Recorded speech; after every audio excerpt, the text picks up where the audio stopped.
Welcome back to tasty അടുക്കള. ഇത് ഞാനൊരു ഇഫ്താറിന് പറ്റിയ ഒരു റെസിപ്പിയുമായിട്ടാണ് വന്നിട്ടുള്ളത്. സ്പൈസി ചിക്കൻ സ്ക്യൂവേഴ്സ് സമോസയാണ്. അത് എല്ലാവർക്കും ഇഷ്ടമാവും. കാണാനും ഭംഗിയുണ്ട്, അതുപോലെ കഴിക്കാനും വളരെ എളുപ്പത്തിൽ തയ്യാറാക്കിയെടുക്കാം. ഇതിന് വേണ്ടിയിട്ടുള്ള ഇൻഗ്രീഡിയൻസ് ഏതെല്ലാമെന്ന് നോക്കാം. 300 ഗ്രാം ബോൺലെസ് ചിക്കൻ, കാശ്മീരി മുളക് പൊടി 1 ടീസ്പൂൺ, 1 ടീസ്പൂൺ മല്ലിപ്പൊടി, ചിക്കൻ ടിക്ക മസാല 1 ടീസ്പൂൺ, വെളുത്തുള്ളി ചതച്ചത് 1 ടീസ്പൂൺ, 1 ടീസ്പൂൺ ഇഞ്ചി ചതച്ചത്, 1 teaspoon chat masala, garam masala 1/2 teaspoon, കുരുമുളക് പൊടി 1/2 ടീസ്പൂൺ, പിന്നെ മീഡിയം സൈസ് സവാള 1, 5 പച്ചമുളക്, മല്ലിയില, പുതിനയില, ഉപ്പ് ആവശ്യത്തിന്, മൈദ 2 കപ്പ്, ഓയിലോ അല്ലെങ്കിൽ ഗീയോ 1/2 കപ്പ്, ലെമൺ ജ്യൂസ് 1 ടീസ്പൂൺ, മാവ് കുഴക്കാൻ ആവശ്യത്തിന് വെള്ളം.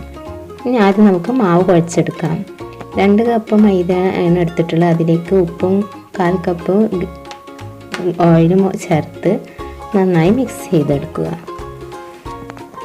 പിന്നീട് വെള്ളം ചേർത്ത് പാകത്തിന് വെള്ളം ചേർത്ത് നന്നായിട്ട് ചപ്പാത്തി കുഴക്കുന്ന പരുവത്തിൽ കുഴച്ചെടുക്കുക. നന്നായിട്ട് കുഴച്ചെടുത്തിട്ടുണ്ടെങ്കിൽ മാവിനെ നമുക്ക് മാറ്റി വെക്കാം. നമുക്ക് ഫില്ലിങ് തയ്യാറാക്കാം. ഞാൻ ബോൺലെസ് ചിക്കനാണ് എടുത്തിട്ടുള്ളത്, വേവിക്കാതെയാണ് എടുത്തിട്ടുള്ളത്. ഇഷ്ടമില്ലാത്തവർക്ക് വേവിച്ചിട്ടും ചേർത്ത് കൊടുക്കാം. ഏത് ഇറച്ചി ഉപയോഗിക്കാം കേട്ടോ. ഇനി ഇതിലേക്ക് എല്ലാ ഇൻഗ്രീഡിയൻസും ചേർത്ത് മിക്സിയിലോ ബ്ലെൻഡറിലോ പേസ്റ്റ് രൂപത്തിൽ അരച്ചെടുക്കാം.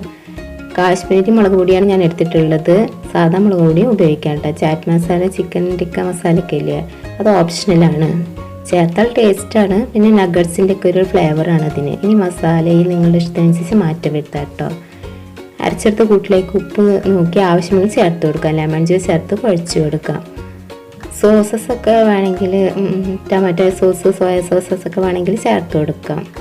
ഞാൻ ചേർത്തിട്ടില്ല. ഇനി കയ്യിൽ ഓയിൽ തടിവേരി ചെറുനാരങ്ങയുടെ വലുപ്പത്തിലുള്ള ഉരുളകളാക്കി എടുക്കാം. എല്ലാ മസാലയും ഇങ്ങനെ ബോൾസ് ആക്കി എടുക്കാം.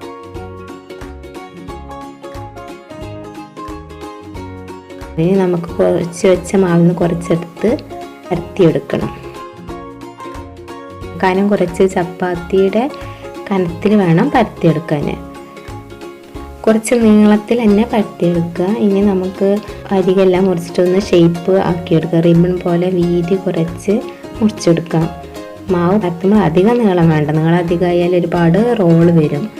ആവശ്യത്തിന് നീളത്തിലെടുത്ത് ബാക്കി കട്ട് ചെയ്ത് കൊടുക്കാം. പിന്നെ ഓരോ ഉരുളയും എടുത്ത് ഇനി വെച്ച് റോൾ ചെയ്ത് ഇതുപോലെ ടൂത്ത് പിക്ക് ഇട്ടിട്ട് സെറ്റ് ചെയ്തെടുക്കാം.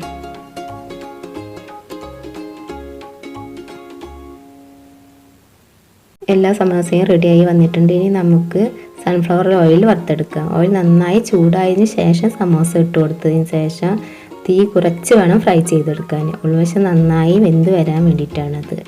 ഇതിന് നഗറ്റ്സിൻ്റെ ഒക്കെ ഒരു ടേസ്റ്റാണ്. എല്ലാവരും ട്രൈ ചെയ്യണം.